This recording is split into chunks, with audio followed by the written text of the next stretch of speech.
1, 2, 3.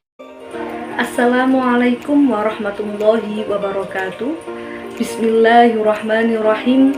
Alhamdulillahirabbil alamin. Wassalatu wassalamu ala asyrofil anbiya'i wal mursalin Sayyidina Maulana Muhammadin wa ala alihi wa sahbihi ajma'in, amma ba'du.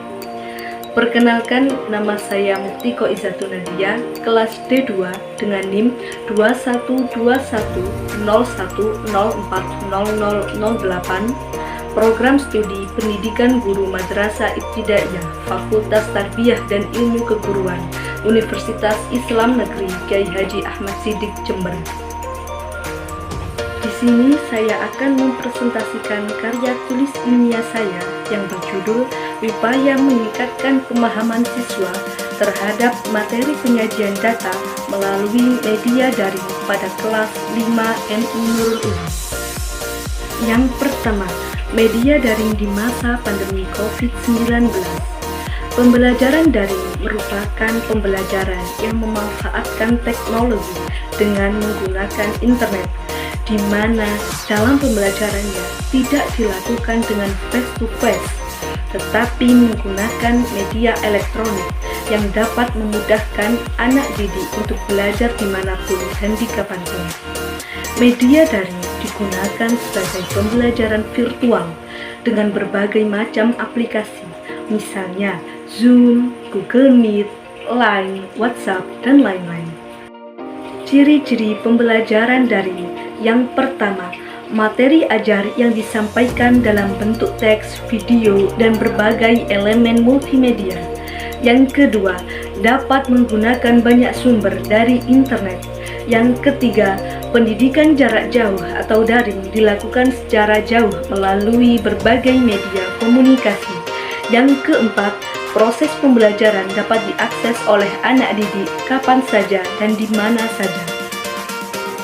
Kelebihan dan kekurangan pembelajaran daring. Kelebihan pembelajaran daring. Yang pertama, dapat menghemat biaya perjalanan. Yang kedua, fleksibilitas waktu. Yang ketiga, fleksibilitas tempat.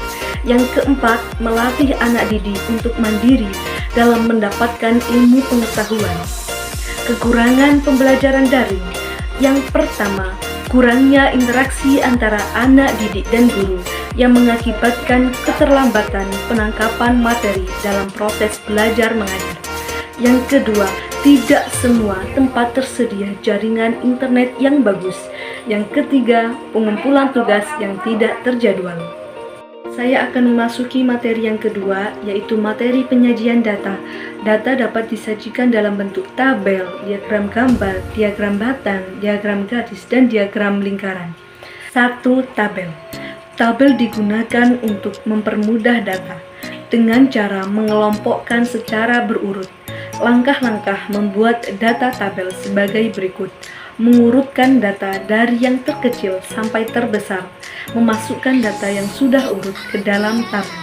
Contoh, data berat badan dalam kilogram 20 siswa adalah sebagai berikut: 45, 47, 48, 45, 49, 50, 48, 50, 47, 46, 45, 47, 50, 45, 48, 50, 50, 49, 49, 47. Data diurutkan dari yang terendah kemudian disajikan dalam bentuk tabel. Yang kedua, diagram gambar. Diagram gambar adalah suatu diagram yang dinyatakan dengan sebuah gambar yang mewakili satu atau lebih objek. Contoh, di dekat rumah Andi ada forum pendidikan mulai taman kanak-kanak, sekolah dasar, sekolah menengah pertama, dan sekolah menengah atas. Banyaknya siswa masing-masing ditunjukkan pada gambar berikut. Bisa dilihat di slide berikut. 3. Diagram batang. Diagram batang disajikan dalam bentuk batang-batang tegak ataupun mendatar untuk dapat memperudah membaca data.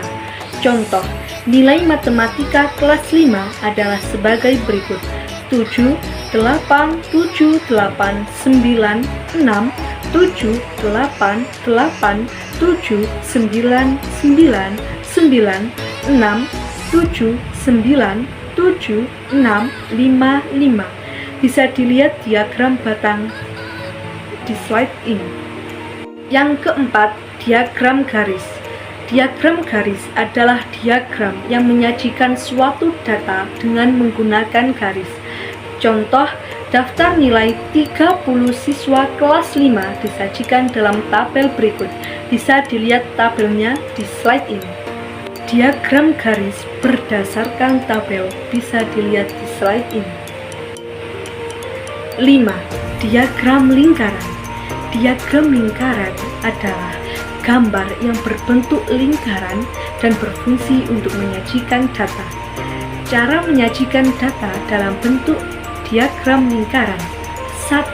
Mengubah nilai data dalam derajat atau persen. Yang kedua, menggambar lingkaran dengan jari-jari tertentu. Yang ketiga, membagi lingkaran berdasarkan besar sudut pusat atau persen. Contoh, Rudi mendapatkan tugas mendata kegemaran teman-temannya di kelas 5 terhadap jenis olahraga tertentu.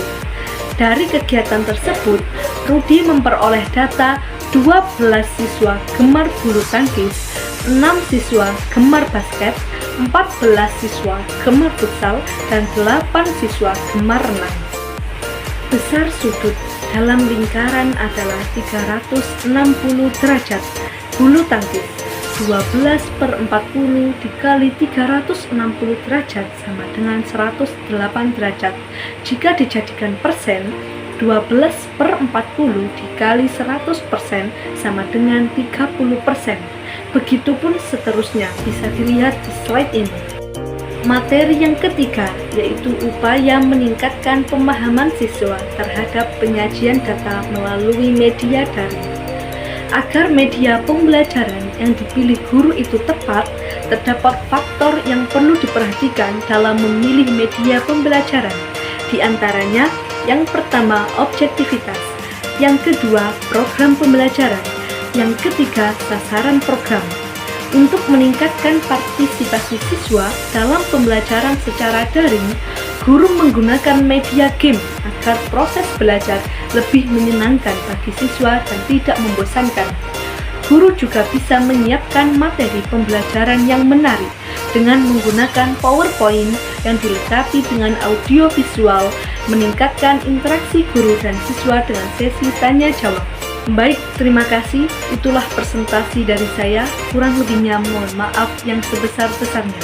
Akhirul kalam, wassalamualaikum warahmatullahi wabarakatuh.